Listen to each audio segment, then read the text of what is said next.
My name is Grace Patel. I am 32 years old, and for the past 9 years, my family has been telling the world I'm just some low-level janitor at a base. Every Thanksgiving or Christmas at the house in Ridgefield, Connecticut, my mother introduces me with that apologetic tone, gliding over me as fast as possible. The same way people try to hide a stain on an expensive rug. My father, a man who would rather focus on carving the turkey than looking his own daughter in the eye, shakes his head and drops his favorite line. At least your sister has a real career. They've chewed that bone in front of relatives, neighbors, and anyone who made the mistake of asking. Until what my sister found on Google last Christmas blew it all apart. And those 4 words I dropped over the intercom that night. To this day, my mother still hasn't recovered. Before I take you back to the beginning, please take a moment to subscribe and hit that like button. If you're listening right now, let me know your city and local time in the comments. I'll read every single one. Now, let me take you back. Back exactly 9 years ago, in that cold kitchen, on the night I told my mother I was dropping out to enlist. She didn't speak to me for 11 days. The marble countertop felt like ice under my palms. I stood there, 23 years old, holding a single sheet of paper that felt heavier than a lead plate. It was the withdrawal form for my business administration degree at UConn. Across from me, my mother, Diane, was polishing a Waterford crystal wine glass with a white linen cloth. She did it with a rhythmic, obsessive precision, her eyes fixed on a microscopic smudge only she could see. "I'm enlisting, Mom," I said.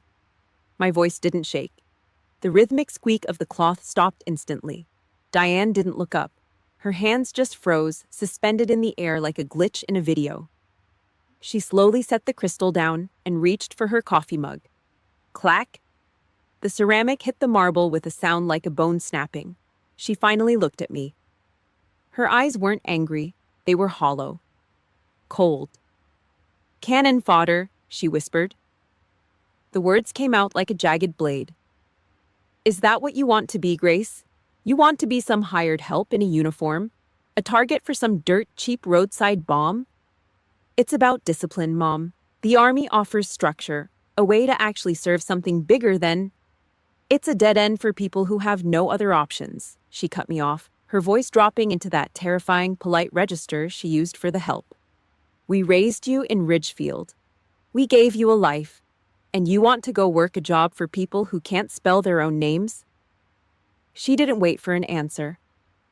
She turned back to her crystal, the silence dropping between us like a heavy steel curtain. That silence lasted 11 days. Halfway through the first hour of that silence, my father, Gerald, walked in. He still had his LL Bean loafers on, leaving faint damp spots on the hardwood. He saw the paper on the table. He didn't pick it up.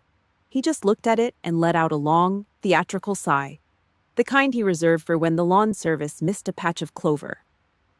"Your mother worked 2 jobs to cover that tuition, Grace," he said, his voice flat. He wouldn't look at me. He was looking at the Viking range behind me. "We invested in a future. We didn't invest in a hired gun." "It's not a business transaction, Dad. It's my life." "It's a bad investment," he snapped. He turned on his heel and walked out without another word. I was no longer a daughter to them. I was a stock that had just crashed, a line item that didn't balance. I walked through the living room to get my things. Nadine was there, sprawled on the velvet sofa, her legs crossed at the ankles. She was 27, already a VP of marketing at some firm in Stamford that sold things no one needed. The blue light from her MacBook glowed against her skin, making her look like a ghost. She looked up as I passed. "No.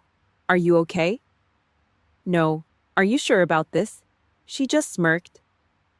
It was a tiny, sharp upturn of her lip that said everything.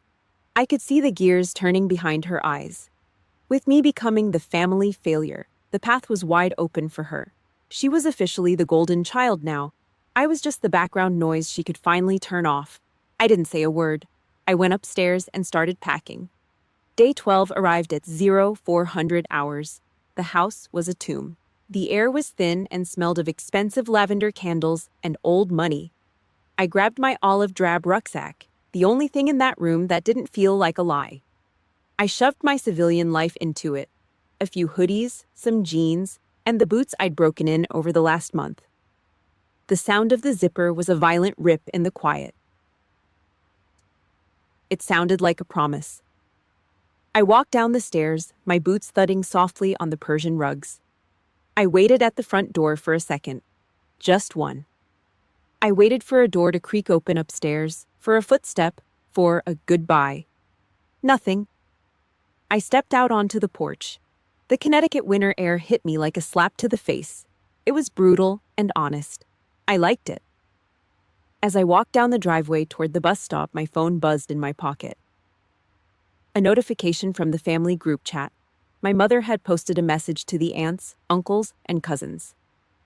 Just wanted to let everyone know that Grace is taking a gap year to find her true direction. She's focusing on herself for a while. The lie was perfect. In her world, finding yourself was a luxury. Enlisting was a disgrace. She would rather tell the world I was aimless and unemployed than admit her daughter was wearing a set of dog tags. I stopped at the edge of the road and looked back at the house. The lights were all off except for the one in the kitchen. I pulled the Velcro strap on my bag tight. The sound, that sharp, aggressive scritch, was the last thing I heard before I turned my back on Ridgefield. I stepped onto the bus. I didn't look back. The gap year had started, but it wasn't the one Diane Patel was talking about. It was the beginning of a war they didn't even know I was fighting.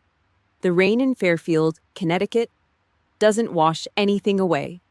It just turns the red clay into a thick, suffocating paste that clings to your boots like a bad memory.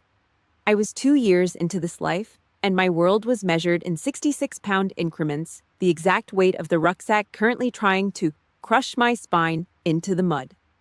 Every step was a physical negotiation with the earth. My lungs felt like they were filled with hot sand, but I didn't stop. Out here, you don't get to quit because you're tired. Colonel Marcus Bellamy stood under the rusted tin awning of the command post. He was 61 years old, a retired Marine with a face that looked like it had been carved out of an old oak stump and left in the sun too long. He didn't do small talk. He didn't do praise. He just watched me finish the last mile, his eyes tracking my movement like a hawk over a field. Patel. Inside, he barked. The office smelled of gun oil, stale black coffee, and the damp wool of my own uniform. He didn't ask me to sit. He reached into a drawer and pulled out a small plastic bag. He tossed it onto the metal desk, where it landed with a sharp, hollow click. Inside were the oak leaves. Major. "Stop wearing the rookie bars," Bellamy said, his voice like gravel grinding together. "You didn't survive that last tour because of luck. You survived on grit. Now you've got the rank to match it. Don't waste it." I reached for the metal. My hands, the same hands that could strip a rifle in 40 seconds in total darkness, were shaking. Really shaking. This wasn't a business degree handed out at a stadium. This was paid for in sweat and blood. For the first time since I walked out of Ridgefield, I felt like I was actually standing on solid ground. Then my phone buzzed.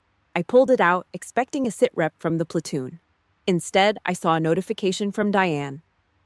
"Nadine got promoted, assistant account manager. Just thought you should know.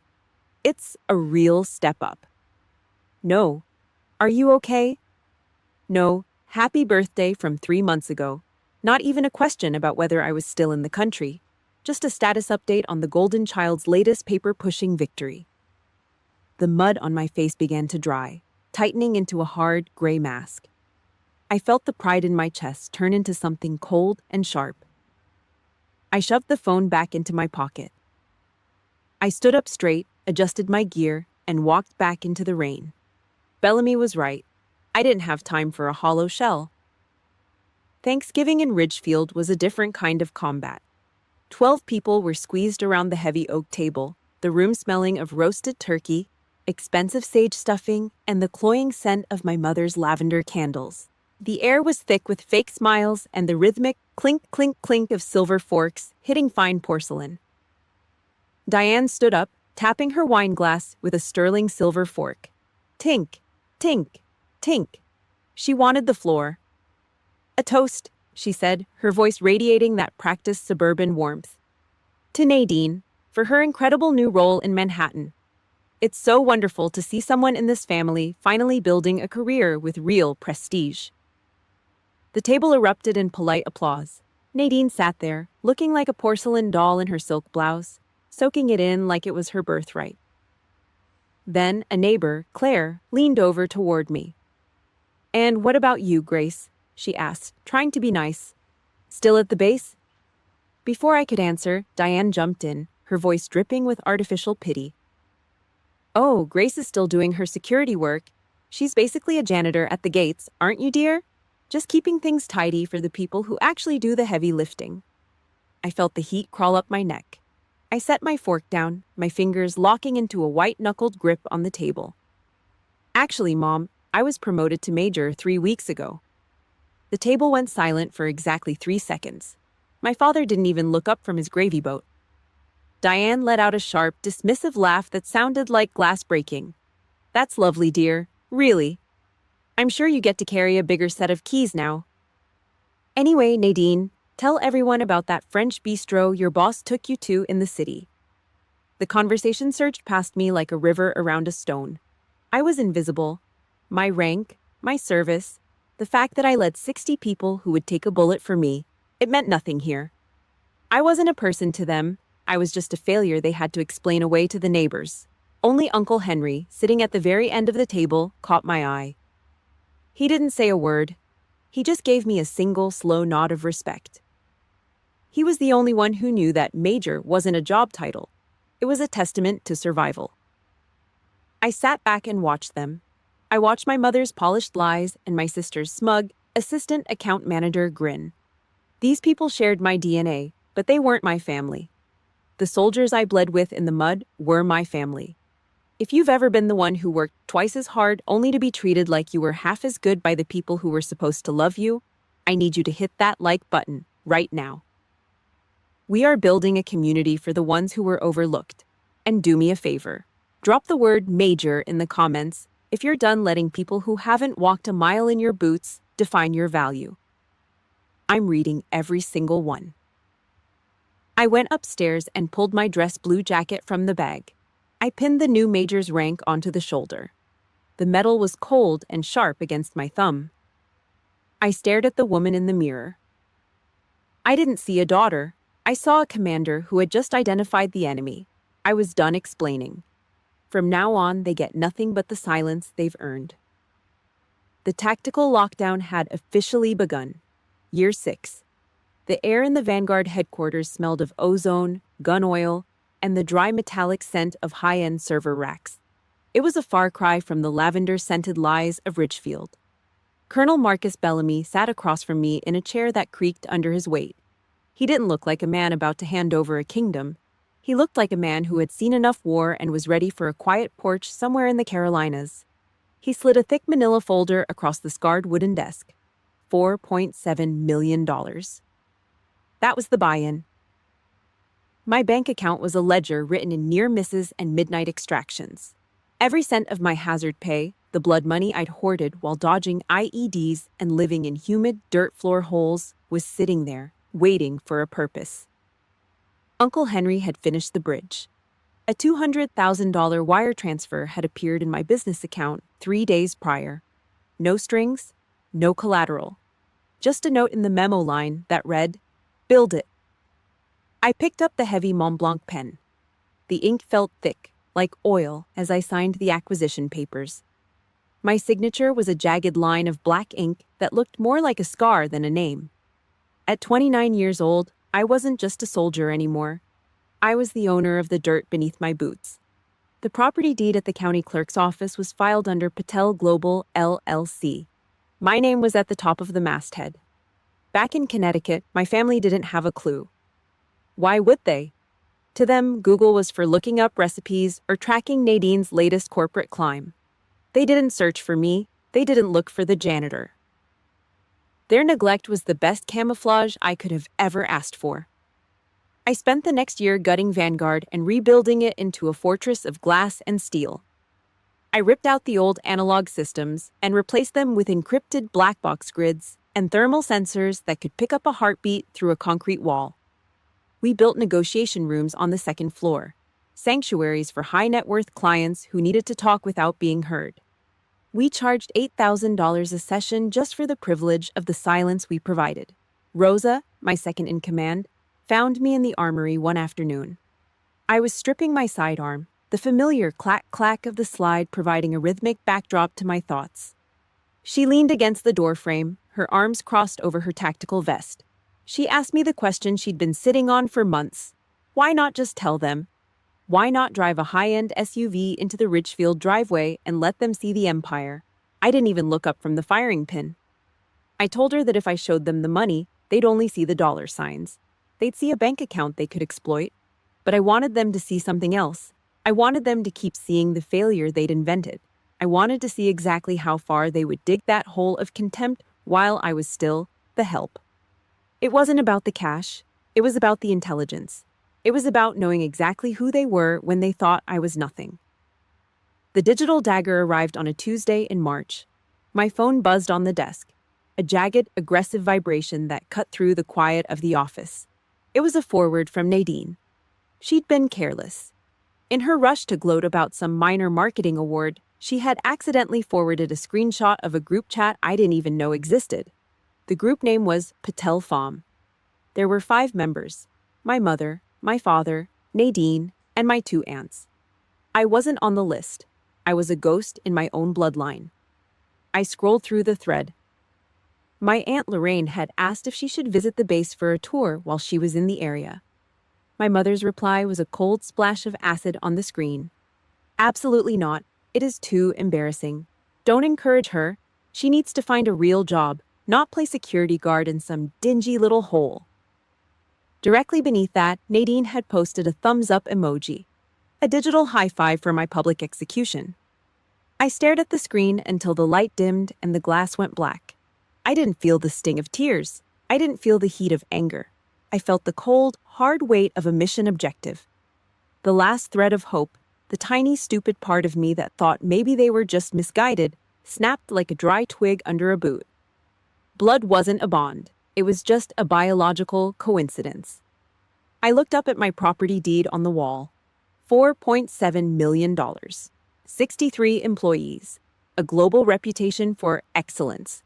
And to the woman who gave birth to me, I was an embarrassment to be hidden away like a dirty secret. I hit save on the image. I moved it to an encrypted drive and created a new folder. I named it Data Reason. Every insult, every lie, every thumbs up from the golden child went in there. It was the ledger of their bankruptcy. I stood up and grabbed my tactical vest from the back of the chair. It was heavy, reinforced with ceramic plates that could stop a high-velocity round. I slid it over my head and tightened the side straps. Scritch. The sound of the Velcro was sharp and final. Outside the glass windows, 63 recruits were standing at attention in the gray morning light. They were waiting for my orders. They were waiting for a leader. Diane Patel could keep her group chat.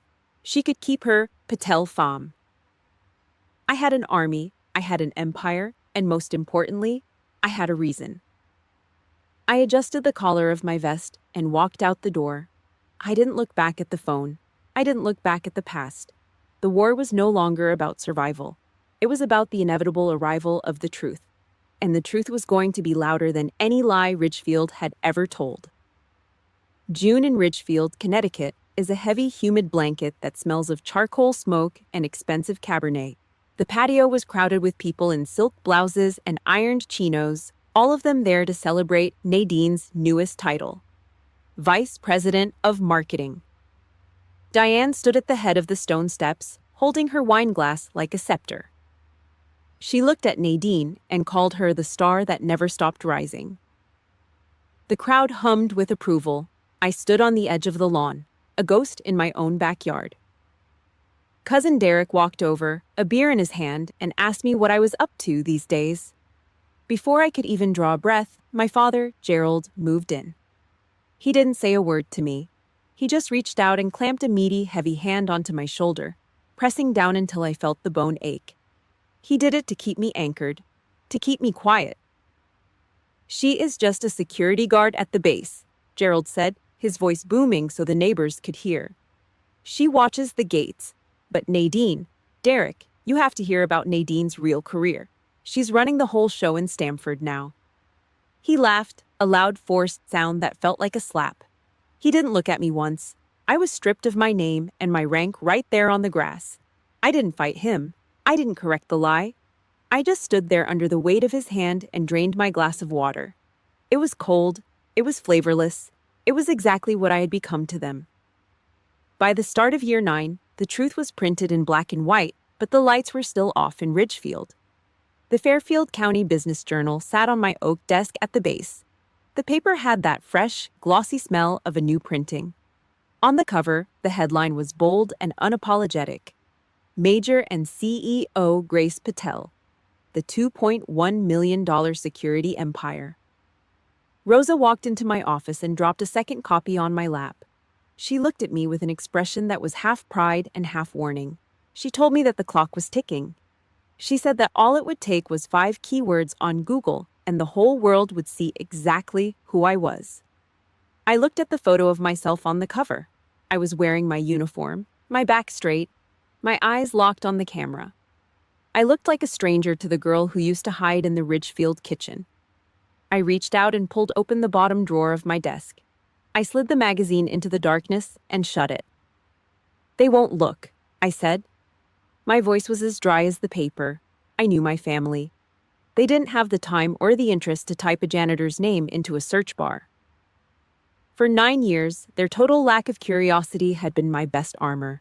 Their arrogance was a shield that kept my empire safe in the shadows. The cruelty reached its peak on a Tuesday in December. The Christmas cards arrived.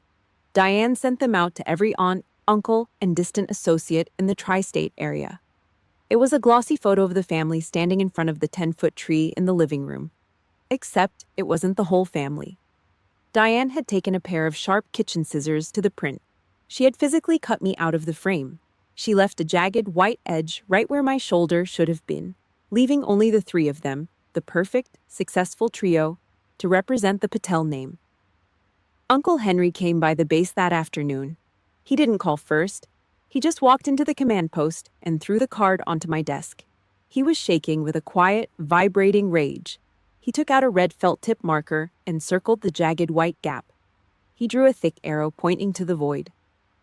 "Grace was here," he wrote in block letters. He looked at me and swore he would be there the day Diane realized how blind she had been. I didn't say a word. I just took a picture of the card with my phone and saved it to the folder labeled Data Reason. Every cut was just more intelligence for the file. Thanksgiving was the final straw. The house was filled with the smell of roasting turkey and sage, but the air felt thin. For the first time, I wasn't given a chair at the big oak table. Diane pointed me toward the corner of the dining room.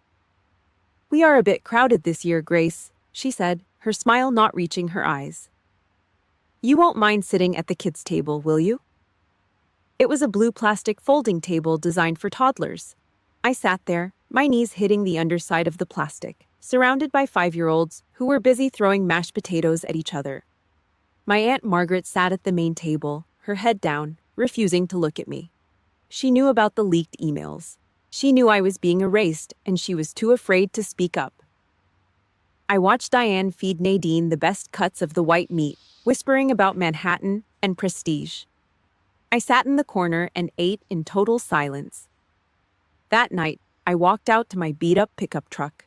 The engine groaned as it turned over, the heater spitting out lukewarm air as I drove back to Fairfield. When I got to my quarters, I didn't turn on the lights. I kicked off my boots and sat on the floor. Parsley, the one-eared cat I'd rescued from a training field, jumped into my lap. He purred, a deep, mechanical vibration that I could feel in my bones. His rough fur rubbed against the scars on my hands. He didn't care about my rank or my revenue. He didn't care about a chair at an oak table. I looked out the window at the dark silhouettes of the base hangars. I realized then that I was no longer waiting for them to see me. I was no longer hoping for an invitation. I had built my own world, and the gate was locked from the inside. The December wind off the Long Island Sound did not just bite, it chewed through anything that was not made of stone or steel. In Ridgefield, The gray sky seemed to press down on the double-paned windows of the Patel house, trapping the tension inside. Inside the kitchen, the air did not smell like Christmas pine or expensive candles. It smelled like the cold, metallic sweat of a corporate execution. Nadine sat across from me at the dinner table. Her silk blouse was a shade of cream that probably cost more than my first truck, but it could not hide the way her shoulders were sagging.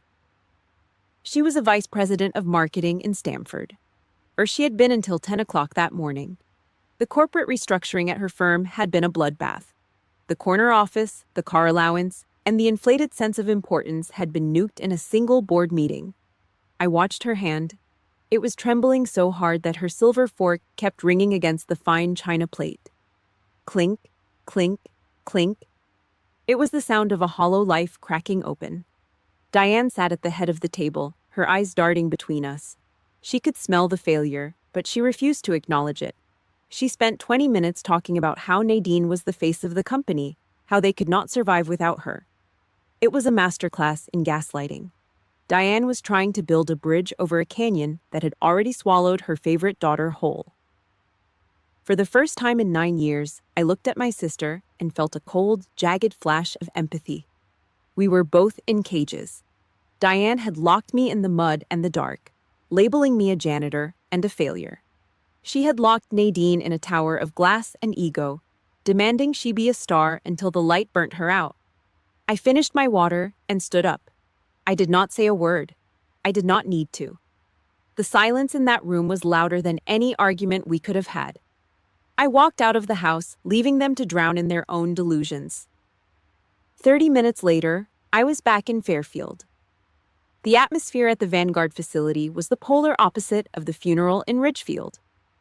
I had the heavy industrial grill going behind the main hangar. The smell of charcoal and searing ribeye cut through the freezing fog. 12 of my soldiers, men and women who had seen the worst corners of the world, were standing around the fire. We did not talk about titles. We did not talk about prestige. We talked about the mission. We laughed until our lungs burned in the cold air. This was the family I had chosen. These were the people who would pull me out of a burning wreck without asking to see my resume first. They judged me by my courage and my discipline, not by the car I drove or the neighborhood where I slept. As the smoke rose into the dark sky, I realized I did not need the Patel name to be whole. I had already built my own country. On December 23rd, the neighbors hosted a small holiday gathering. It was the kind of party where everyone held a glass of expensive wine and lied about how much they loved their lives. Claire, a woman from down the street who always smelled like expensive gin, cornered me near the punch bowl. She asked me where I was working these days, her voice dripping with that polite pity people use for the help. I did not look at my mother. I did not care about the script anymore. I took a sip of my drink and looked Claire dead in the eye. "I am at Vanguard in Fairfield," I said. My voice was flat. It was a statement of fact. Diane was there in a heartbeat, her hand landing on my arm like a vulture. She laughed that sharp, brittle laugh of hers. She told Claire that it was just a little place where I liked to stay between jobs. She tried to bury my words under a layer of suburban fluff. But behind her, Nadine had stopped mid-sentence. She was holding a shrimp cocktail, her eyes locked on the back of my head. She knew that name. She had heard it in the boardrooms in Stamford. She had seen it on the security contracts for the high-rise buildings she worked in. I felt her gaze burning a hole in my spine. Her mind was already spinning, looking for a place to dump the anger and the fear of her own unemployment. Christmas Eve arrived with a silent, heavy snowfall. At 11:47, the world was supposedly at peace, but in a darkened bedroom in Ridgefield, the war was just beginning. Nadine sat on the edge of her bed, the blue light of her laptop screen making her look like a ghost. Her fingers hovered over the keyboard. She typed 5 words into the search bar: Vanguard, Fairfield, Connecticut, Grace Patel. The results hit the screen with the force of a high-velocity round. The first link was the corporate filing for Patel Global, LLC. The second was the Fairfield County Business Journal cover story featuring my face and the rank of major. The third was the public property record for the Vanguard facility. Owner, Grace M. Patel. Value, $4.7 million. Nadine stared at the screen until her eyes burned. The janitor was a millionaire. The failure was a commander. The embarrassment owned a company that could buy and sell Nadine's former employer 10 times over. The mathematical reality of my success shattered the last of her ego. At 11:53, the silence of the Patel house was ripped apart. Nadine did not knock. She burst into Diane's bedroom, her face pale and her voice a jagged wreck of panic and fury. She was screaming that they had been lied to. She was screaming that I was the one with the money. Diane did not even look at the laptop at first. She tried to calm Nadine down, tried to talk about the stress of the layoff, but then she saw the property record. She saw the number 4.7 million. She saw my name. Her face did not just go pale. It went gray. It was the color of stone. She looked at Gerald, who was sitting up in bed with his mouth hanging open like a landed fish. Diane did not cry. She did not scream. She just stood up and grabbed her coat from the chair. She looked at her husband with a terrifying, singular focus. "Get your clothes on," Diane said. Her voice was a cold blade. "We are going to Fairfield. Right now." 12:14 a.m., Fairfield, Connecticut. The high-definition infrared monitors in the command center cast a sickly, neon green glow over my hands. On the screen, 3 thermal ghosts were shivering in the dark. They were huddled at the main gate of the Vanguard facility, standing right beneath the Patel Global LLC sign and the razor wire. Fairfield was a freezer tonight, the wind chill hitting bone deep. I leaned back in my tactical chair and watched them. Diane was a mess. Her expensive silk evening dress was wrinkled under her coat, her hair whipped into a chaotic nest by the wind. She looked small. Gerald was just a lump in a heavy wool overcoat, his hands buried deep in his pockets, his breath coming out in thick, white plumes. And then there was Nadine. She looked like she had seen her own ghost. She was staring at her phone screen, her fingers frozen over the search results that had just nuked her entire world. The blue light of the screen made her face look like a cracked porcelain mask. They looked up at the 3-story stone fortress they had spent 9 years mocking. Just 3 hours ago, they were laughing about my janitorial duties over expensive wine. Now they were begging at my gate. Diane reached out and hammered the intercom button. The sound echoed through the silent command center, a sharp, aggressive buzz that felt like a mosquito in my ear. I didn't move. I watched the timer on the security feed. 10 seconds, 20. I wanted the cold to settle into their joints. I wanted them to feel the weight of the silence I had lived in for nearly a decade. I finally reached out. I placed my thumb on the cold aluminum button of the intercom. I took one breath. 4 seconds in, 4 seconds out. Tactical breathing, that choking knot, that 9-year buildup of resentment, settled into a dead, heavy stillness. I pressed the button.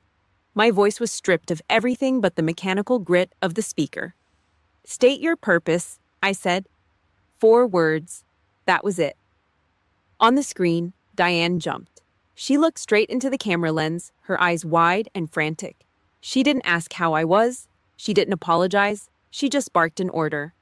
"Grace, open this gate right now. It is freezing out here. We know everything. Open it." I didn't blink. I let the silence hang for another 5 seconds, long enough to hear the wind howling through the microphone outside. "You had 9 years to understand," I replied, my voice as flat as a dial tone. "You spent every one of those years telling the neighborhood I was the help. You told them I watched the gates. Well, Diane, look at the camera.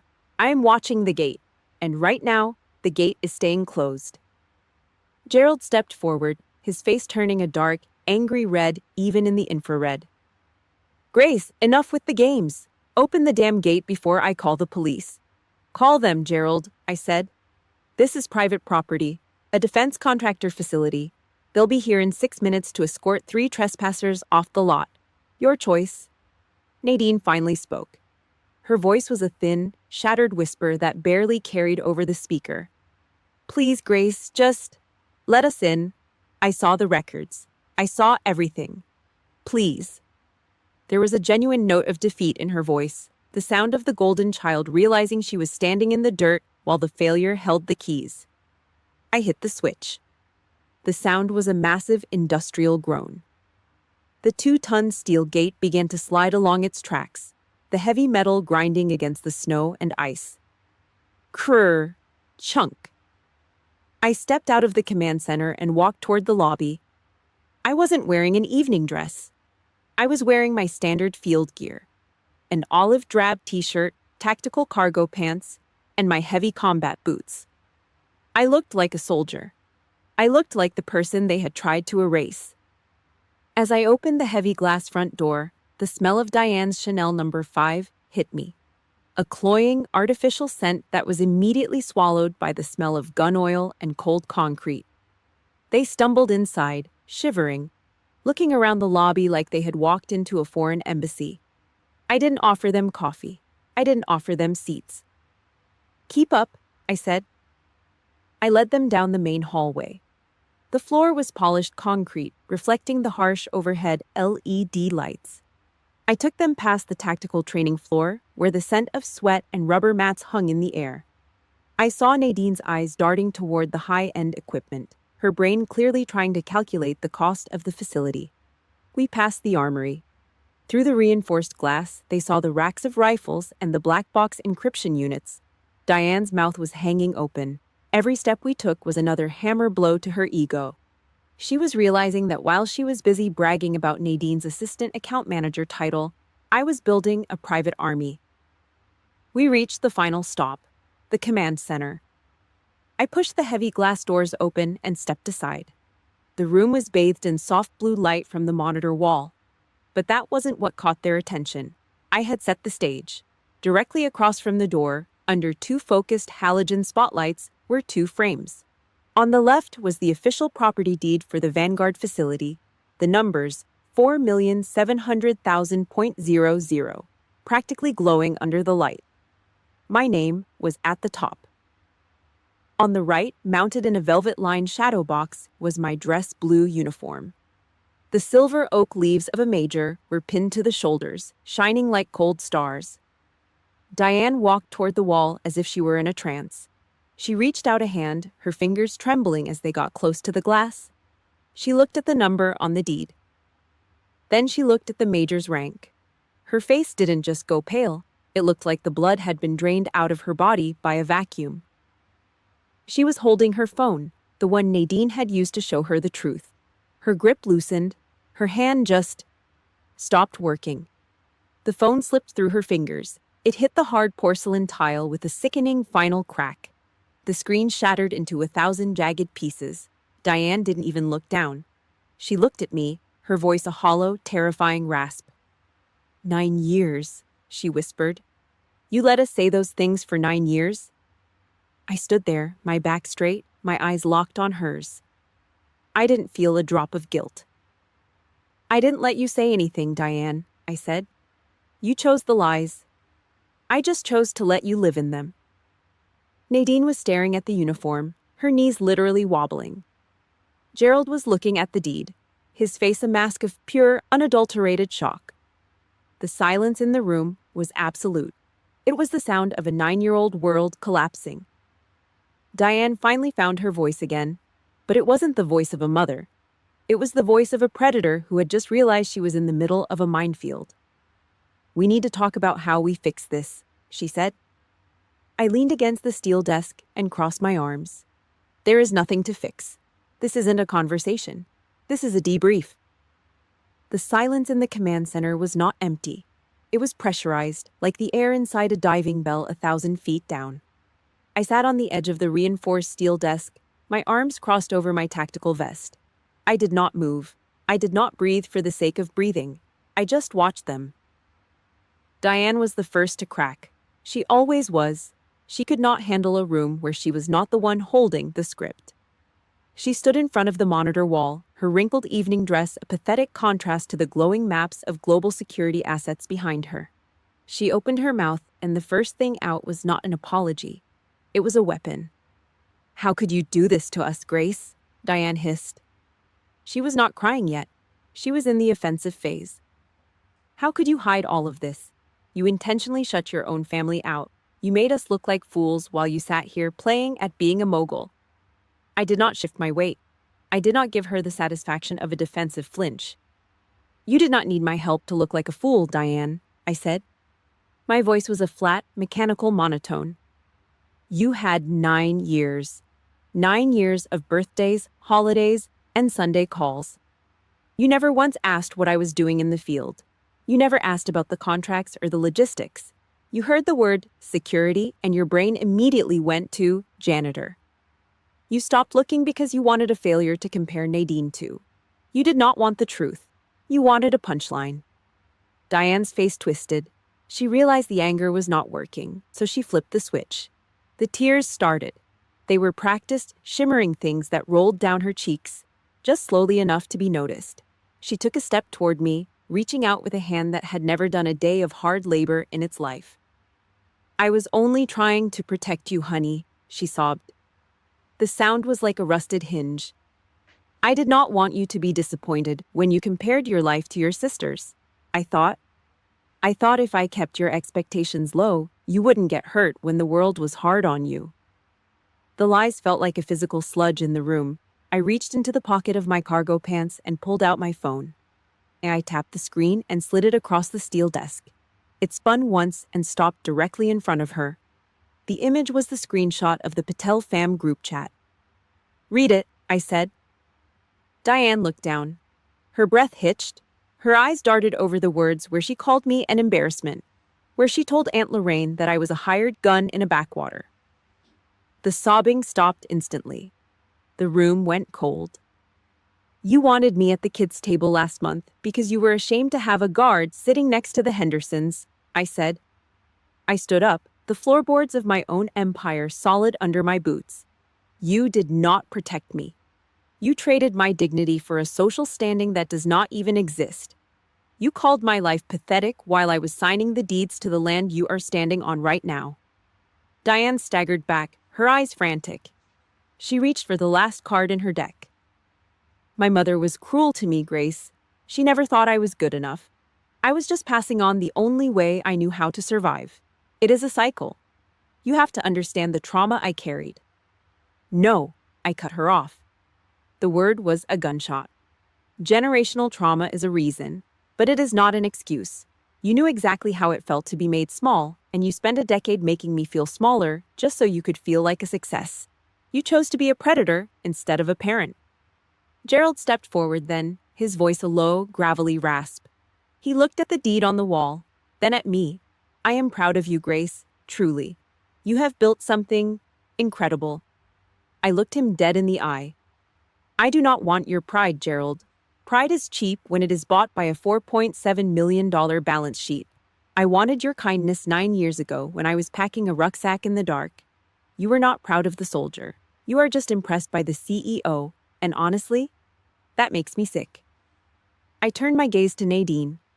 She was standing in the corner, her silk blouse stained with sweat, her eyes red. She had not said a word. And you, I said. You hit like on every single one of those insults. You watched her burn me down and you just smiled because it meant you stayed the golden child. You are not a sister. You are a collaborator. If you have ever had someone try to buy your forgiveness with a compliment only after they realized you were successful, hit that like button right now. We are not letting them back in just because the price of admission went up. Drop the word "done" in the comments if you are officially finished with the toxic people in your life who only love you when you are winning. I am reading every single one of your stories. I stood tall, my back like a steel rod. I held up my hands, palms out. They were covered in thick, rough calluses. A white scar from a jagged piece of shrapnel ran across my left thumb. Another from a rope burn lined my palm.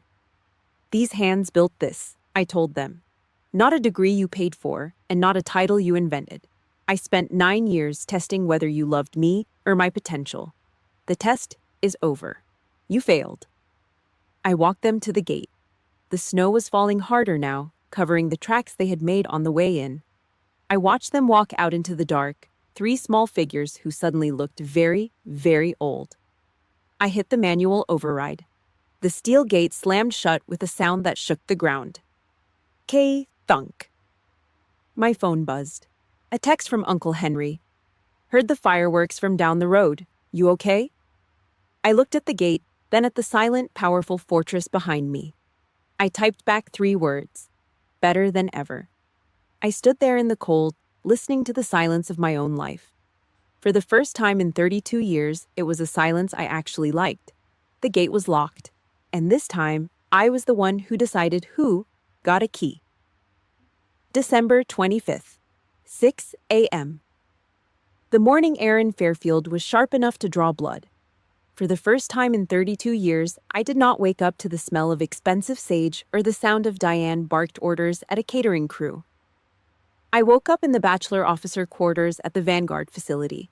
The room was small. The bed was a standard twin with a thin mattress. The walls were cinder block painted a neutral gray. It was the most peaceful place I had ever been. There were no Persian rugs to worry about staining, no fragile egos to tiptoe around. Just the clean, honest silence of a mission accomplished. I threw on a heavy fleece jacket and walked out toward the main gate. My boots crunched on the frozen gravel, the only sound in the pre-dawn hush. I reached the gate, the same one where I had left my family shivering in the dark just 48 hours ago. I did not feel a pang of guilt. I felt a weight lifting off my chest, like a rucksack I had been carrying for 9 years finally hitting the dirt. I punched in the code. The steel did not groan this time. It hummed. It was welcoming the real guests. 5 minutes later, 3 pickup trucks rolled onto the lot. They were beat-up F-150S and rusted silver autos, the kind of trucks that had seen more dirt than a Ridgefield driveway. 12 people hopped out. These were my soldiers, my contractors, my family. They did not bring wrapped gifts from Tiffany's. They brought bags of charcoal, 2-pound packs of thick-cut bacon, and 2-gallon jugs of black coffee from a gas station. We did not need a mahogany table. We had a 55-gallon steel drum that we had cut in half to make a grill. The fire caught quickly. The smell of wood smoke and searing fat began to fill the freezing air. We stood around that barrel, huddled close for warmth, our breath coming out in thick white plumes. There were no toasts to corporate vice presidents here. There were just stories about close calls in Kandahar and jokes about whose truck was going to die first in the snow. Master Sergeant Rosa pushed a steaming aluminum cup of coffee into my hand. Her hands were as rough as sandpaper, her knuckles scarred from a dozen years of turning wrenches and holding rifles. She looked at me for a long time, her eyes narrowed against the smoke. She did not ask if I was okay. She did not need to. She just asked how it felt. I took a sip of the coffee. It was bitter. It was hot. It was perfect. I looked at the smoke rising toward the gray Connecticut sky. I told her it felt like I had finally torn through. No, I had finally ripped off the rookie tag they had pinned to my back when I was 23. For 9 years, my own blood had tried to convince me I was a failure.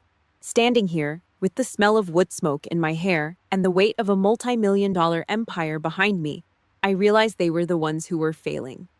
They were the ones who did not know how to survive without a script. These people around the fire, they knew how to bleed for each other. That was the only currency that mattered. I spent a moment thinking about the house in Ridgefield. I could see it in my mind. The living room would be a tomb of silence. Diane's shattered phone was probably sitting in the kitchen trash can. A jagged piece of glass mixed in with the leftovers.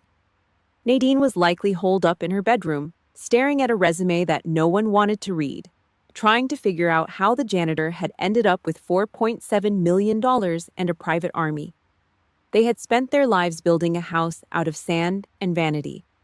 I had built mine out of steel and silence. I did not feel happy about their misery. I just felt an immense, hollow space where my interest in them used to live. They were a tactical threat that had been neutralized. Nothing more. The rest of December passed in a blur of routine.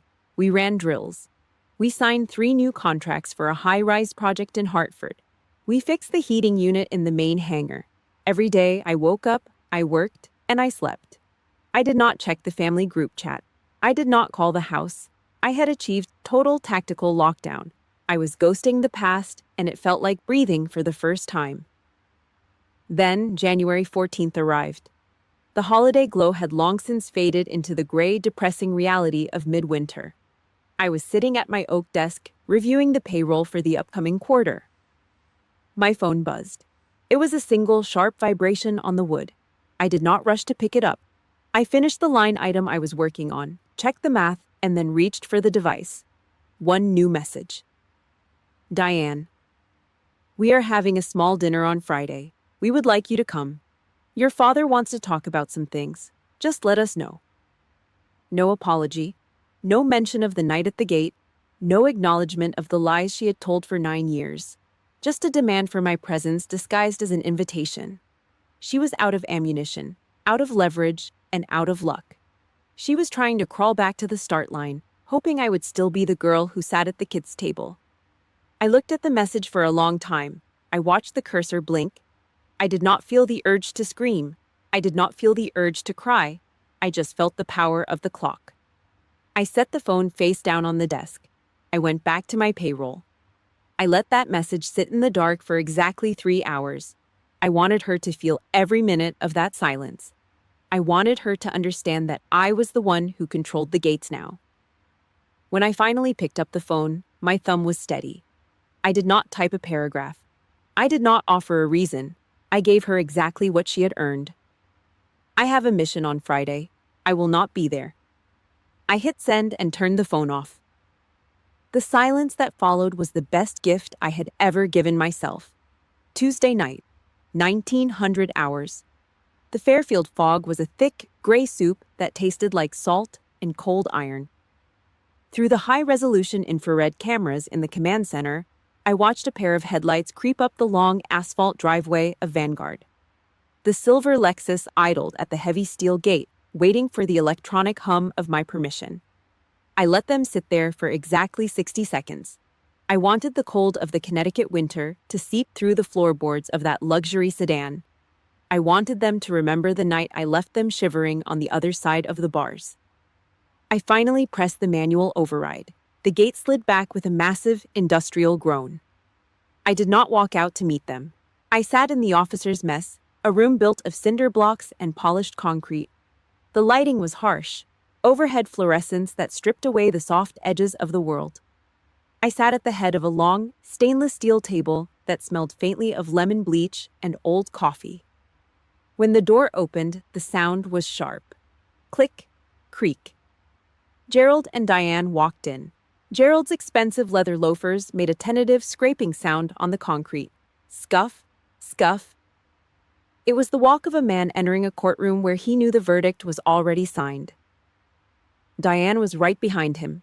She had spent a lifetime perfecting her posture, but tonight her shoulders were slumped under her black wool coat.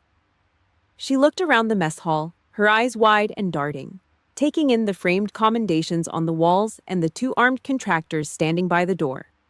The smell of her Chanel perfume hit the air, but it felt weak, out of place among the scent of gun oil and industrial floor wax. "Hello, Grace," Diane said. Her voice was small. It lacked the high-pitched authority she used to shred my dignity at Sunday dinners. I did not stand up. I did not offer a hug. I just gestured to the 2 chairs 3 feet down from me. "Sit," I said.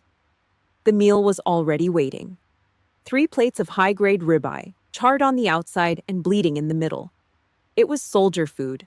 High protein, high energy, no garnish, no sprigs of parsley, no decorative drizzles of balsamic, just meat and a side of black coffee in heavy ceramic mugs. Gerald picked up his silver fork with hands that were visibly shaking.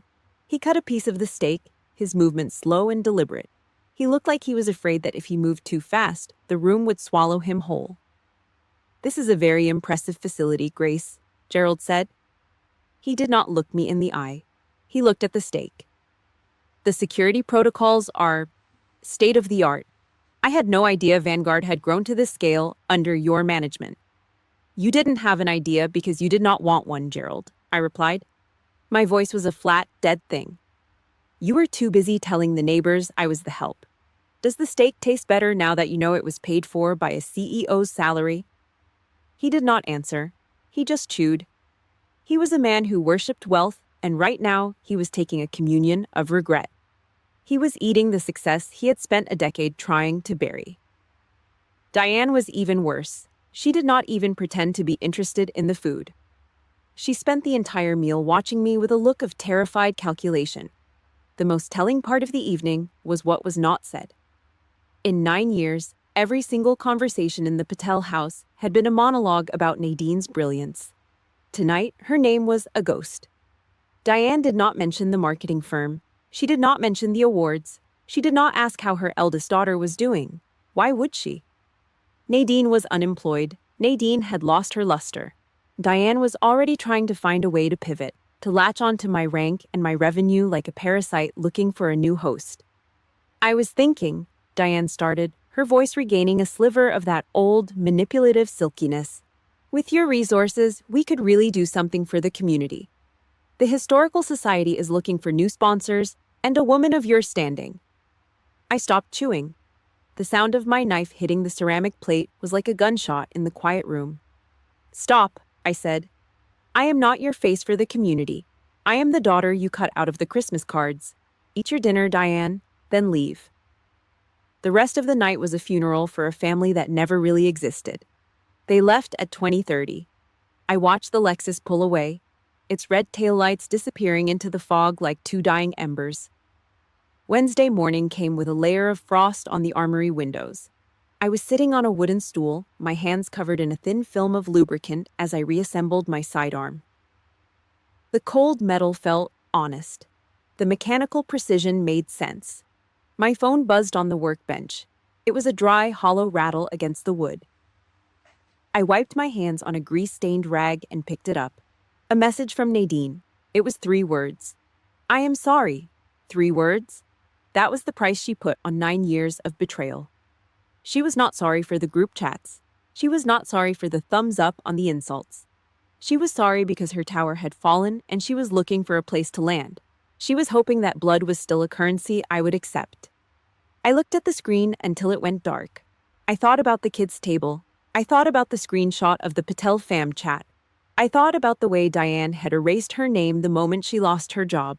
I did not reply. I did not delete it. I set the phone face down on the bench. I picked up the slide and snapped it back onto the frame of the pistol. The sound was loud, metallic, and final. The war was over, and the first rule of survival is knowing when to walk away from the wreckage. The sun was coming up, and for the first time in my life, the air felt clean. 6 months later. The Connecticut spring was late arriving, leaving the air with a jagged, metallic edge that tasted of iron and salt. I sat in my office at the Vanguard facility, watching the morning fog roll off the asphalt of the training yard. My office was different now. I had gutted the soft carpets and the mahogany furniture Diane had once praised. In their place sat a heavy steel table and industrial filing cabinets. No frills, no pretension. Just a room designed for a woman who lived by the clock and the mission. The rules of engagement had changed. A new, unbreakable order was in place. Gerald and Diane still visited once a month, but the power dynamic had flipped on its axis. They did not just show up, they had to be vetted at the gate. They had to have an appointment, and I never, under any circumstances, set foot in that house in Ridgefield again. I had erased that zip code from my GPS and my life. I watched them through the lobby glass during their last visit. They looked small. Gerald wore a windbreaker that seemed too big for him, his hands tucked deep into his pockets. Diane was quieter now. She didn't bark orders at the staff or complain about the lighting. She sat on the edge of the industrial chair like she was waiting for a parole hearing. The moment she started to complain about Nadine, about her eldest daughter's spiraling depression or her inability to find a job in the new market, I simply stood up. Time is up, Diane, I said. My voice was a flat, dead line. If you want to talk about Nadine, go to her house. This is a place of business, and I am not her therapist. I watched the color drain from her face. She wanted to argue. She wanted to pull the mother card, to use that old generational trauma as a shield. But she looked at the silver oak leaves on the shadow box behind me, then at the steel of my gaze, and she shut her mouth. She had finally learned how to follow the rules of my house. I was the one who controlled the gate.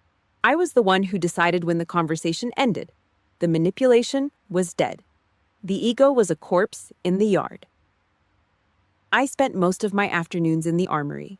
It was the only place where the world felt balanced. I was stripping my sidearm, the familiar scent of CLP oil and cold steel grounding me, when Rosa walked in. She leaned against the workbench, watching me work. She asked me if I had finally forgiven them. I didn't stop my hands. I snapped the slide back onto the frame with a crisp, mechanical clack. I told her that hate was a full-time job, and I was already working 60 hours a week. I told her I didn't hate them. I had just downgraded their security clearance. I had moved them from the inner circle of family to the outer perimeter of acquaintances.